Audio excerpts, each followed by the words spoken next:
नमस्कार बच्चों, तो आपका स्वागत है आपके अपने चैनल अनूप सिंह बैस में। मैं अनूप सिंह बैस आपके लिए लेके आ रहा हूँ आज जो हमारे आगे के टॉपिक हैं। जैसे कि हमने साइंस में पढ़ा था पहले कि जो द्रव्य हैं, यानी 9th क्लास का जो टॉपिक था द्रव्य में मैंने उनकी अवस्थाओं के बारे में बताया था, राइट। तो आज हम पढ़ने वाले हैं इसके आगे विसरण और जो अवस्थाओं में परिवर्तन होता है उन सभी के बारे में। तो इस वीडियो को पूरा अच्छे से देखिएगा और जो भी आपको डाउट हो वो कमेंट बॉक्स में कमेंट करके भेजिएगा। और हाँ, अगर आप नए हैं तो प्लीज़ सब्सक्राइब करना ना भूलें आपके अपने चैनल अनूप सिंह बैस को। तो मैं अनूप सिंह आपके लिए जस्ट रेडी हूँ आगे पढ़ाने के लिए। तो कंटिन्यू, चलो शुरू करते हैं। तो बच्चों, हम बात करते हैं अभी हमारा जो पहला भाग है विसरण, इसके बारे में। तो विसरण क्या होता है? अगर हम विसरण के बारे में समझें तो विसरण की डेफिनेशन से हम ये समझ सकते हैं कि दो विभिन्न प्रकार के द्रव्यों के कणों के स्वतः अंतः मिश्रण यानी आपस में मिलने की जो प्रक्रिया होती है उसे हम विसरण कहते हैं। अब विसरण के बारे में मैंने ये बता दिया कि विसरण होता क्या है। अब ये स्वतः कैसे मिलेंगे, इसका हम एग्जाम्पल, इसका यानी उदाहरण से हम ये समझ सकते हैं। तो उदाहरण क्या है कि जल में जब एक बूंद स्याही की डाली जाती है तो एक बूंद स्याही डालने पर वो क्या होता है, पूरे जल में एक समान रूप से फैल जाती है। तो ये जो प्रकार हुआ, ये घटना हुई, ये घटना किसकी हुई? विसरण की।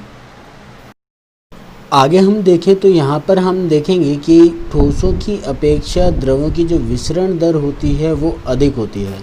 ऐसा क्यों होता है? इसका रीज़न क्या है? क्योंकि द्रव की अवस्था में कण मुक्त रूप से गति करते हैं, पहली बात तो ये। और दूसरा कि ठोसों की अपेक्षा द्रवों में जो अंतराण्विक स्थान होता है वह अधिक होता है। तो अंतराण्विक स्थान अगर अधिक होगा तो उसके बाद में क्या होगा, इसमें बल कम लगेगा। तो एक बार आप इसे नोट कर लीजिए।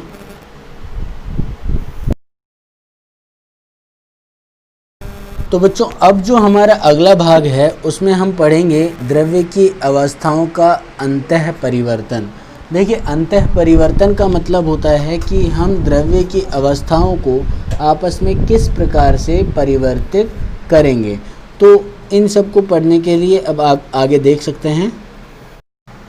तो द्रव्य की जो अवस्थाएं हैं वो अंतः परिवर्तित होती हैं और द्रव्य की अवस्थाओं में परिवर्तन ताप और दाब में परिवर्तन से किया जा सकता है। क्योंकि जब हम ताप में और दाब में जब परिवर्तन करेंगे तो द्रव्य अपनी एक अवस्था से दूसरी अवस्था में परिवर्तित हो जाएगा।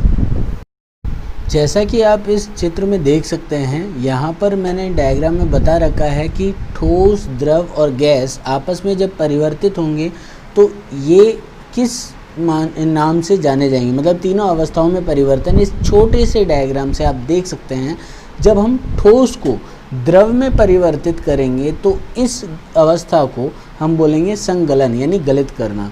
तो इसमें क्या होता है कि गलने की जो प्रक्रिया होती है इसको हम संगलन कहते हैं, मतलब ठोस से ये द्रव में परिवर्तित होता है। इसी प्रकार से हम इसके आगे बढ़ें तो जब द्रव से ठोस में परिवर्तित हो जाएगा तो इसे हम जमना कहेंगे। मतलब यहाँ पर हमारे पास क्या होगा, इस प्रक्रिया में द्रव ठोस अवस्था में परिवर्तित हो जाता है। अब इसी के थोड़ा आगे बढ़ते हैं तो द्रव और गैस की बात करते हैं। तो द्रव से गैस में परिवर्तित होना वाष्पीकरण कहलाता है।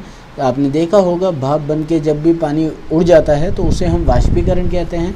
तो ये हमारी हुई द्रव से गैस में परिवर्तित होने की अवस्था। इसी प्रकार जब गैस को द्रव में वापस से परिवर्तित करेंगे तो इसे हम बोलते हैं संघनन। संघनन का मतलब होता है इस प्रक्रिया में गैस द्रव अवस्था में परिवर्तित हो जाता है, ठीक है।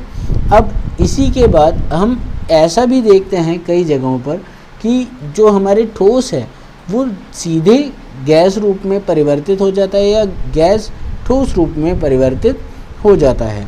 तो यहाँ जो हमारे ठोस का गैस में परिवर्तित होना है इसे हम बोलेंगे ऊर्ध्वपातन।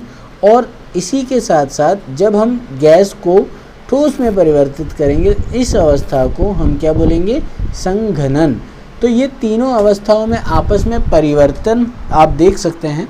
इस परिवर्तन को बहुत अच्छे से नोट कर लीजिए और ये डायग्राम बहुत इम्पॉर्टेंट है, इसको बना लीजिएगा ताकि आप जो अवस्था में परिवर्तन है उसको अच्छे से समझ सकें।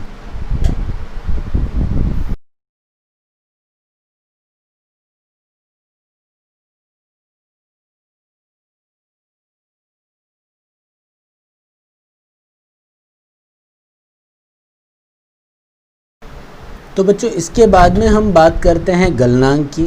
तो गलनांक हमारे पास क्या होगा?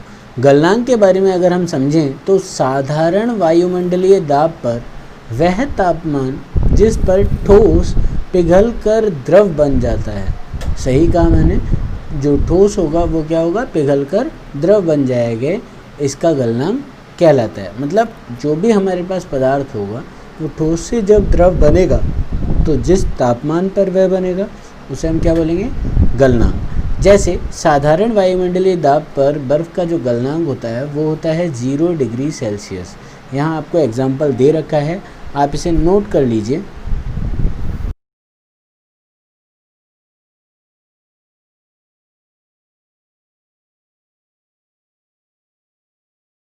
तो आपने गलनांक के बारे में अभी नोट कर लिया। चलिए तो अब हम बढ़ते हैं इसके आगे। हम देखेंगे अब क्वथनांक के बारे में। तो क्वथनांक के बारे में अगर मैं डिफ़ाइन करना चाहूँ तो आप एक छोटे से टर्म में क्वथनांक को कैसे समझा सकते हैं? तो हम कह सकते हैं कि साधारण वायुमंडलीय दाब पर वह तापमान जिस पर कोई द्रव उबलना शुरू होता है, अर्थात कि कोई भी द्रव उबलना शुरू हो जाएगा, उसे हम क्या कहेंगे? इसका क्वथनांक कहलाता है। तो क्वथनांक का मतलब हुआ कि वो उस दाब पर उबलना शुरू हो जाए। जैसे सामान्य दाब पर या हम बात करें सामान्य ताप पर जल का जो क्वथनांक है वो क्या होता है? 100 डिग्री सेल्सियस होता है। तो ये जल का सामान्य क्वथनांक है सामान्य ताप पर। तो एक बार आप इसे नोट कर लीजिएगा।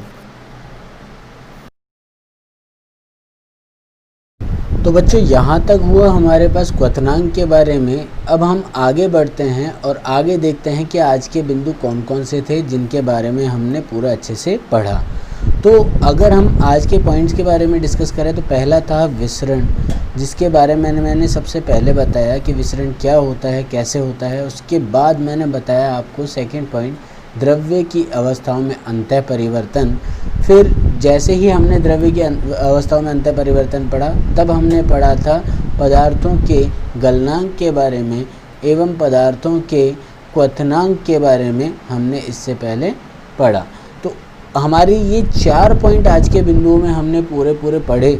इन चारों बिंदुओं के बारे में आप एक बार अच्छे से पढ़िएगा और जितने भी पॉइंट्स मैंने बताए हैं उनको बना के एक बार नोट्स लिख लीजिएगा, जिससे कि आपकी जो स्टडीज़ हैं उनमें कोई भी प्रॉब्लम ना आए और आप अच्छे से अपने पॉइंट को क्लियर कर सकें।